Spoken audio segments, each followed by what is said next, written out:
श्री स्वामी समर्थ. स्वागत आहे तुमचं इनोव्हेशन ऑल इन वनमध्ये. तर आज आहे श्रावण महिन्यातील तिसरा सोमवार आणि आजची शिवामूठ आहे मूग. तर तुम्ही पाहू शकता या इथे माझी छान अशी पूजा झालेली आहे आणि बऱ्याच जणांना पूजा आवडते, त्यासाठी हा छोटासा व्हिडिओ तुमच्यासोबत शेअर करत आहे.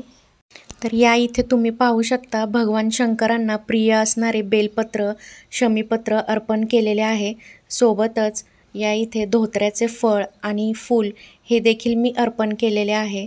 याचसोबत या इथे गोकर्णीची निळ्या कलरची फुले अर्पण केलेली आहेत आणि तुम्ही पाहू शकता किती सुंदर अशी ही पूजा आजची झालेली आहे. तर आजची ही पूजा तुम्हाला कशी वाटली ते मला कमेंट करून सांगा. आणि या इथे मी छान अशी शंकरांची प्रतिमा असलेली रांगोळी देखील काढलेली आहे आणि ही आहे माझी आजची पूजा. तर व्हिडिओ आवडला असेल तर लाईक करा, शेअर करा आणि कमेंट करा. अशाच व्हिडिओसोबत पुन्हा भेटू. तोपर्यंत धन्यवाद.